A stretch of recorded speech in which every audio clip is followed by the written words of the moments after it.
Hello my dear students. जैसा कि आप सभी जानते हैं कि हम अपना पेडागोजी ऑफ मैथमेटिक्स का जो प्रीवियस ईयर क्वेश्चन पेपर है उससे डिस्कस कर रहे थे। क्वेश्चन नंबर 1 से लेकर 50 तक मैं अपनी प्रीवियस वीडियो में आपके साथ डिस्कस कर चुकी हूँ।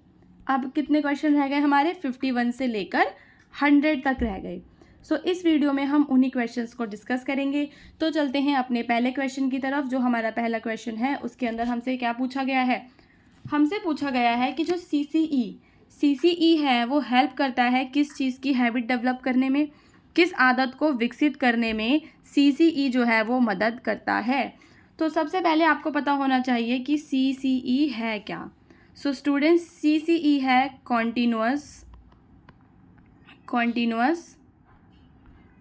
कॉम्प्रीहेंसिव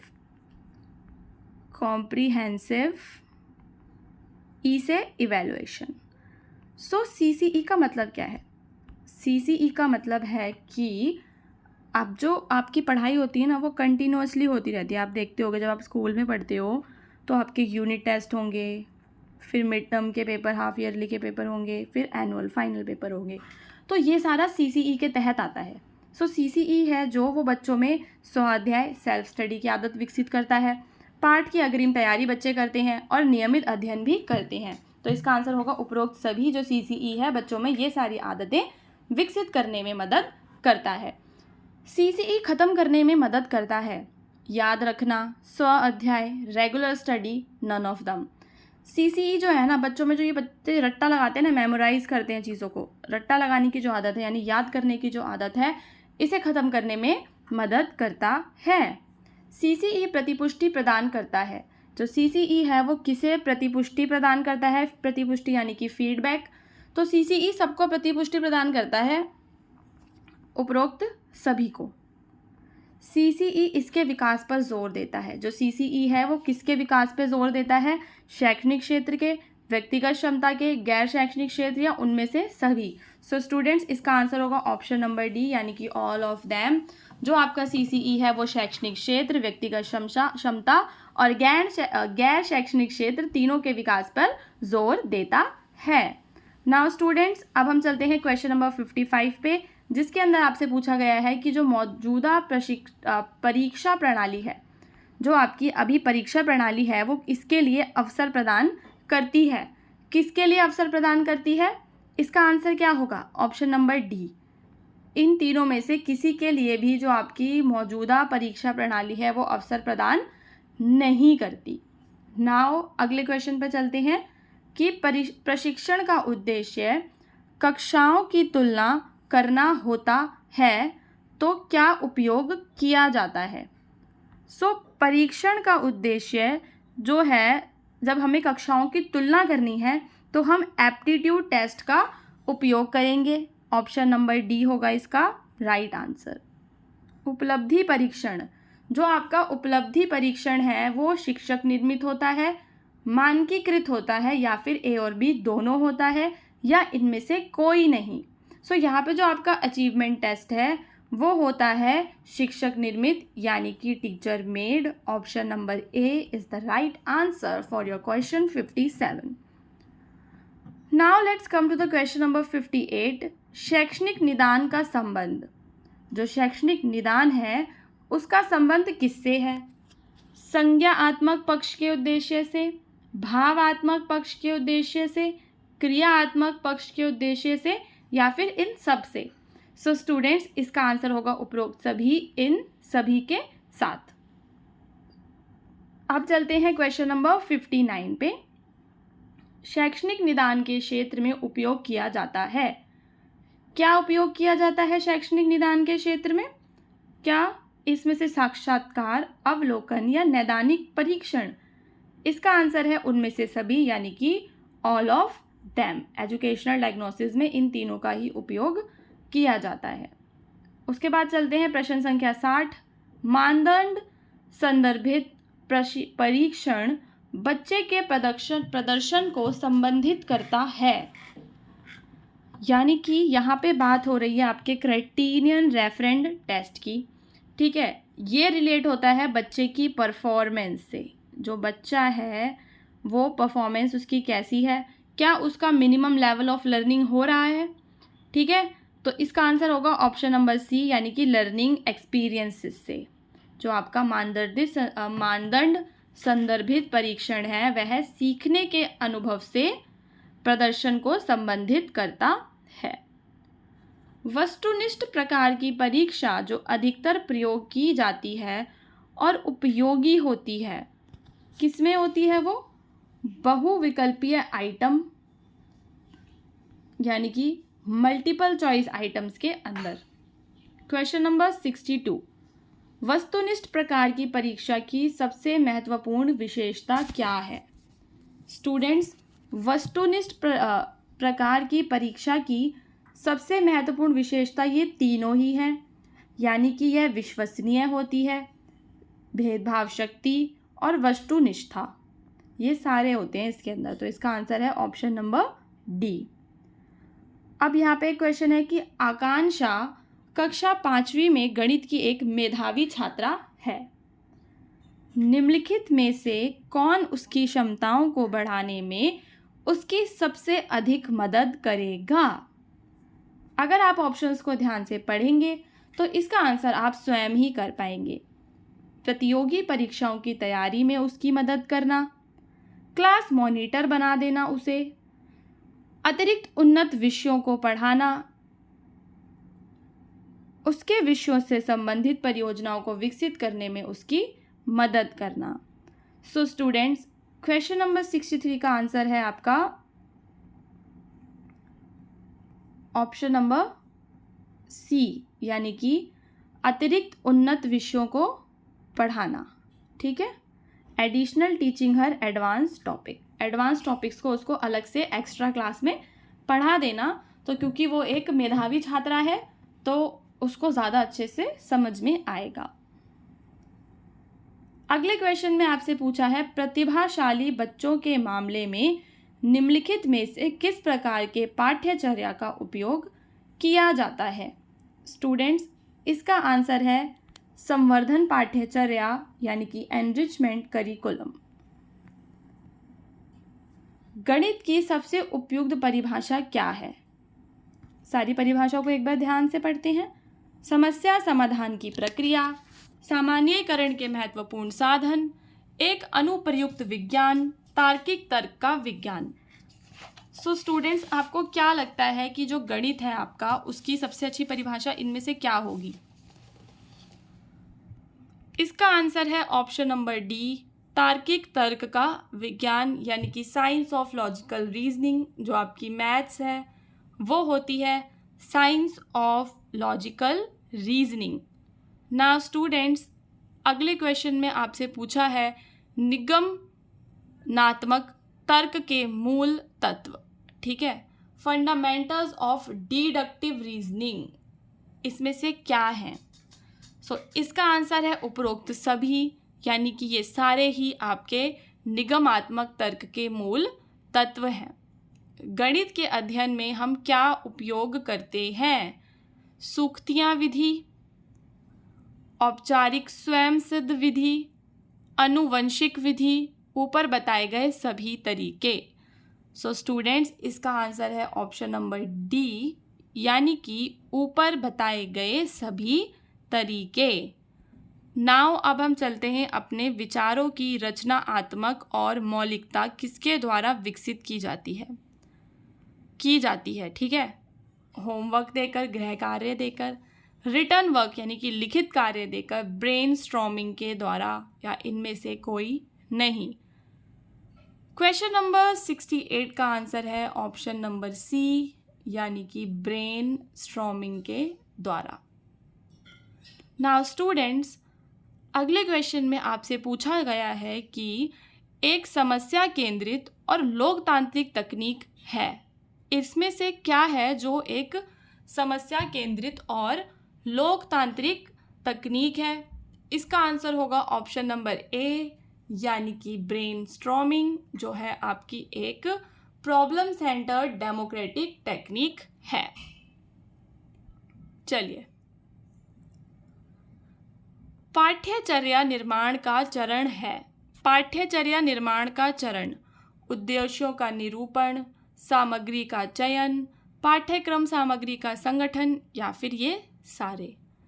सो स्टूडेंट्स, आपको क्या लगता है कि इसका राइट आंसर क्या होगा क्वेश्चन नंबर 70 का? स्टूडेंट्स, इसका जो आंसर है वो है ऑप्शन नंबर डी, क्योंकि जब आप पाठ्यचर्या का निर्माण करते हो तो पहले आपको अपने उद्देश्यों का निरूपण करना है, अपने जो ऑब्जेक्टिव्स हैं उनको ढूंढना है, फिर आप चयन करोगे सामग्री का, ठीक है, फिर आप उसको ऑर्गेनाइज करोगे, तब जाके कहीं आपका करिकुलम बन पाएगा। अगले क्वेश्चन में आपसे पूछा है कि एक 2 अंक की संख्या उसके अंकों के योग से 54 ज़्यादा है, उसके 2 अंकों के योग से 54 ज़्यादा है, इसके अंकों के बीच का अंतर बताइए। सो इसका आंसर होगा 6, यानी कि ऑप्शन नंबर बी। पहले 20 प्राकृतिक संख्याओं को अगर हम ऐसे सीरियल वाइज लिख लें 1 से लेकर 20 तक, जब इस संख्या को 16 से विभाजित किया जाता है तो शेषफल क्या होता है? सो स्टूडेंट्स, इसका जो आंसर होगा वो होगा 0, ठीक है। अब चलते हैं नेक्स्ट पे। यदि किसी संख्या में सम स्थानों और विषम स्थानों पर आने वाले अंकों के योग का अंतर 0 है तो संख्या किससे विभाजित है? स्टूडेंट्स, क्वेश्चन नंबर 73 का आंसर है 11, यानी कि ऑप्शन नंबर डी। गणित शिक्षा का मुख्य लक्ष्य क्या है? एक बार सारे ऑप्शंस को ध्यान से पढ़ेंगे। ज्यामिति के प्रमेयों में प्रमेयों और उनके प्रमाणों को स्वतंत्र रूप से तैयार करना, छात्रों को गणित समझने में मदद करने के लिए गणित शिक्षा देना, उपयोगी क्षमताओं को विकसित करने के लिए, बच्चों की गणित करने की क्षमता विकसित करने के लिए। सो स्टूडेंट्स, क्वेश्चन नंबर जो आपका 74 है, इसका आंसर है ऑप्शन नंबर डी, यानी कि बच्चों की गणित करने की क्षमता विकसित करने के लिए, to develop children's abilities for mathematisation. प्राथमिक स्तर पर गणित की एक अच्छी पाठ्य पुस्तक की निम्नलिखित में से कौन सी एक महत्वपूर्ण विशेषता है? प्राथमिक स्तर पर गणित की एक अच्छी पाठ्य पुस्तक की बात हो रही है यहाँ पे, तो आप बताओगे कि कौन सी पाठ्य पुस्तक की महत्वपूर्ण विशेषता है। सारे ऑप्शंस को ध्यान से पढ़ेंगे। अवधारणाओं को संदर्भ के माध्यम से पेश किया जाना चाहिए, ठीक है। कठोर अभ्यास देने के लिए इसमें कई अभ्यास शामिल होने चाहिए, यह आकर्षक और रंगीन होनी चाहिए, और यह मोटी और बड़ी होनी चाहिए। सो स्टूडेंट्स, इसका जो आंसर होगा वो होगा ऑप्शन नंबर ए, यानी कि जो कॉन्सेप्ट्स हैं वो कॉन्टेक्स्ट के साथ आपको इंट्रोड्यूस किए जाएं। चलिए अब आ जाओ अपने क्वेश्चन नंबर 76 पे। गणित की पहेलियाँ प्राथमिक स्तर पर मदद करती हैं। जो मैथ की पजल्स हैं वो किस चीज़ में मदद करती हैं? कक्षा के मेधावी छात्रों की पहचान करने में, जो कक्षा के ब्रिलियंट स्टूडेंट्स हैं उनकी पहचान करने के लिए, छात्रों को मनोरंजन प्रदान करने के लिए, समस्या सुलझाने का कौशल प्रशिक्षण करने के लिए, समस्या सुलझाने के कौशल को बढ़ावा देने के लिए। सो 76 का जो आंसर है वो है ऑप्शन नंबर डी, सी। ओके, 76 का आंसर क्या है स्टूडेंट्स? ऑप्शन नंबर सी, यानी कि टेस्टिंग प्रॉब्लम सॉल्विंग स्किल्स, समस्याओं को सुलझाने के कौशल का परीक्षण करने में। नाउ स्टूडेंट्स, अब चलते हैं 77th क्वेश्चन पे। कक्षा के अंत में छात्रों को गृह कार्य दिया जाता है, इसका क्या कारण है? क्यों दिया जाता है बच्चों को गृह कार्य? छात्रों के खाली समय को सदुपयोग करने के लिए, छात्रों को व्यस्त रखने के लिए, प्राप्त ज्ञान को लागू करने के लिए, या फिर ये सभी। सो स्टूडेंट्स, इसका जो मेन आंसर है वो क्या है कि अप्लाइड द गेन नॉलेज, यानी कि बच्चे जब स्कूल में आए तो उन्होंने कुछ ज्ञान प्राप्त किया, जो भी चीज़ें उन्होंने सीखी उन्हें घर जाके जब वो क्वेश्चंस करेंगे तो उसको अप्लाई कर पाएंगे, लागू कर पाएंगे अपने प्राप्त ज्ञान को। अब क्वेश्चन नंबर 78 पे चलते हैं। इस क्वेश्चन में आपसे पूछा है, बहुत सारा गणित जानने की तुलना में यह जानना उपयोगी है कि गणित किया कैसे जाता है। यह कथन किसके द्वारा दिया गया है? स्टूडेंट्स, ये जो कथन है डेविड व्हीलर के द्वारा दिया गया है। प्राथमिक स्तर के लिए कौन सी शिक्षण तकनीक उपयुक्त नहीं है? इसका आंसर होगा आपका संगोष्ठी यानी कि सिंपोजियम। ठीक है। विद्यार्थियों को गृह कार्य देना क्या है? क्या है विद्यार्थियों को गृह कार्य देने का उद्देश्य? विद्यार्थियों को गृह कार्य देना एक तरह का शिक्षण का सिद्धांत है। ठीक है, टीचिंग का प्रिंसिपल है और तकनीक है। मैं इसमें थोड़ा सा कंफ्यूज हूँ दोनों ऑप्शंस में, तो आप एक बार किसी और के साथ डिस्कस कर लेना इस क्वेश्चन का आंसर। अब चलते हैं क्वेश्चन नंबर 81 पे। कक्षा 9th के निर्देशांक ज्यामिति का परिचय देने के लिए उपयुक्त उपागम। व्याख्यान विधि के उपयोग से, रोल प्ले के उपयोग से, प्रौद्योगिकी एकीकरण का उपयोग करके, प्रदर्शन से, समस्याओं के समाधान से। यहाँ पे आएगा ऑप्शन नंबर सी, प्रौद्योगिकी एकीकरण का उपयोग करके, प्रदर्शन से। सतर्कता के विकास में निम्नलिखित में से कौन अधिक सहायक है? स्टूडेंट्स, इसका आंसर होगा मौखिक कार्य। ये सेम क्वेश्चन रिपीट हो रखा है, पिछली वीडियो में भी आया था ये वाला क्वेश्चन। इन्हें खुद ही नहीं पता कि इन्होंने 2 क्वेश्चन सेम दे दिए हैं पेपर में। चलिए, एक अच्छे गणितज्ञ बनने के लिए किसी को क्या क्या आना चाहिए? अगर किसी को अच्छा गणितज्ञ बनना है तो उसे क्या क्या आना चाहिए? अवधारणाओं को समझे और लागू करे और कनेक्शन बनाए, सवालों के जवाब देने की तकनीक में महारत हासिल करे, अधिकांश फॉर्मूले याद कर ले, कुछ ही समय में समस्या का समाधान करे। इसमें जो मुझे मोस्ट एप्रोप्रिएट लग रहा है आपका 83 का, वो ऑप्शन नंबर ए ही है। ठीक है, कि अवधारणाओं को समझे, लागू करे और कनेक्शंस बनाए। अब चलते हैं 84वें क्वेश्चन में। गणित में कॉम्प्यूटेशनल कौशल को किसके द्वारा बढ़ाया जा सकता है? केवल एल्गोरिदम का वर्णन करके, कक्षा में व्यवहारिक गतिविधियों का संचालन करके, अवधारणाओं और प्रक्रियाओं को स्पष्ट करने के बाद बहुत सारे अभ्यास, या फिर अकेले वैचारिक ज्ञान देना। 84 का आंसर है कक्षा में कुछ हैंड्स ऑन एक्टिविटीज़ को करके, व्यवहारिक गतिविधियों का संचालन करके। कौन सा गणित का निर्माण खंड नहीं है? फॉर्मूला, अपरिभाषित शब्द, सूक्तियाँ या खुला वाक्य।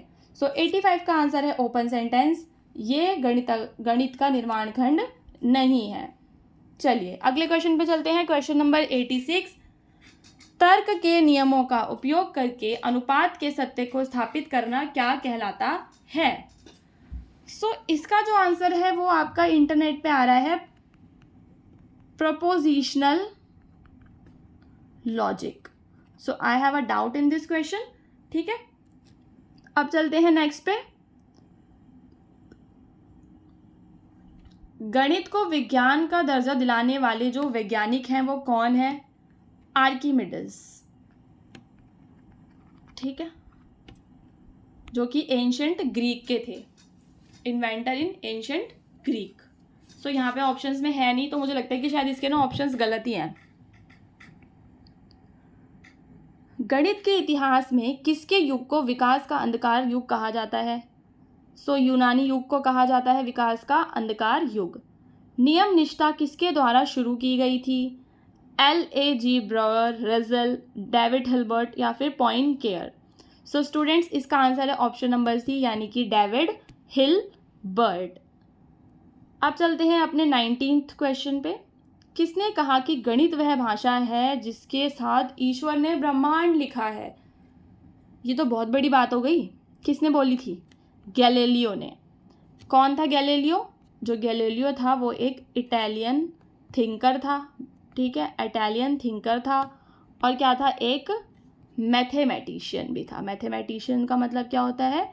कि वह एक गणितज्ञ भी था। गणित में सबसे स्पष्ट चीज़ को कम से कम स्पष्ट तरीके से साबित करना शामिल है, यह किसके द्वारा कहा गया है? ये कहा गया है पोलिया के द्वारा।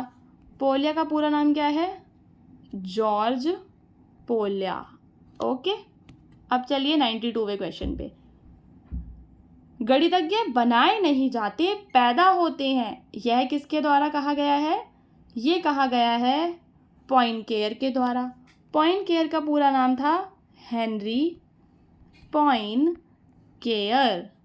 ओके, गणितीय क्लब में भाग लेना, participating in mathematical club is appreciation, aptitude, interest और एटीट्यूड। क्या है इन सब में से? रवैया, ये है हमारा एटीट्यूड। सीखने की प्रक्रिया में विचार की प्रक्रिया कौन सी है? विश्लेषण, संश्लेषण, आज्ञानात्मक, निगमनात्मक। ये सारी प्रक्रियाएं मैंने आपको अपनी पिछली वीडियो में बहुत अच्छे से समझाई थी। सो 94 का आंसर क्या आप कर पाने में सक्षम हैं? लर्निंग प्रोसेस, यहाँ से देख लो, लर्निंग प्रोसेस एनालिसिस, विश्लेषण यानी कि सीखने की प्रक्रिया। सो 94 का आंसर क्या है? ऑप्शन नंबर ए। विषम का पता लगाएं, इन चारों में से कौन सा विषम है, यानी कि कौन सा इन सबसे अलग है, उसका पता लगाना है। तो इसका आंसर होगा ऑप्शन नंबर सी, यानी कि शुद्धता। विद्यार्थियों की उपलब्धि में सुधार पर जोर दिया जाता है, विद्यार्थियों की उपलब्धि में सुधार पर जोर दिया जाता है कौन से परीक्षण में? इन तीनों में से। सो स्टूडेंट्स, इसमें आएगा इन सभी के अंदर। ठीक है, बच्चे की जो इम्प्रूवमेंट है, अचीवमेंट है, वो इन सभी के अंदर क्या की जाती है? इन सभी के अंदर उस पर जोर दिया जाता है। अब चलते हैं 97। किस प्रकार के परीक्षण में कोई मानदंड आवश्यक नहीं है? तो इसका आंसर क्या होगा? ऑप्शन नंबर बी, मानक संदर्भित परीक्षण में कोई भी मानदंड जो है वह आवश्यक नहीं है। अगला क्वेश्चन है 5, 15 और 20 का एलसीएम एंड एचसीएफ जो है उसका रेशियो बताओ। तो उसका जो रेशियो होगा वो क्या होगा? 12:1, यानी कि ऑप्शन नंबर डी है इसका राइट आंसर। अगर दो संख्याओं का एलसीएम 36 है और उनका योग है 30, तो बताओ क्या है वो दोनों संख्याएं? कौन सी दो संख्याएं यहाँ पे जिनको जोड़ के 30 आ रहा है? ठीक है, और उनका एलसीएम क्या आएगा? 36 आएगा। सो इसका आंसर क्या होगा? 12, 18। ठीक है, एक बार इसमें मुझको डाउट है, इसको आपने एक बार करके देख लेना। चलो अब चलते हैं लास्ट क्वेश्चन में। वह छोटी से छोटी संख्या जो 7, 9 और 12 से विभाजित करने पर एक शेषफल देती है, वह क्या है? सो इसका आंसर या तो 252 होगा या फिर 253 होगा। ठीक है, इसको भी आप एक बार चेक कर लेंगे। सो स्टूडेंट्स, इस तरह से हमने सारे के सारे क्वेश्चंस 1 से लेके 100 तक जैसे तैसे अपने कंप्लीट कर लिए हैं। अब हम मिलेंगे अपने नेक्स्ट वीडियो में। कमेंट करके ज़रूर बताएं कि नेक्स्ट आपको कौन से पेपर का वीडियो का प्रीवियस ईयर क्वेश्चन पेपर चाहिए। स्टूडेंट्स, आने वाले टाइम में हम इम्पॉर्टेंट नोट्स भी आपके लिए लेकर आएंगे बीएड के। ठीक है, तो आप चाहें तो हमारे चैनल को सब्सक्राइब कर सकते हैं।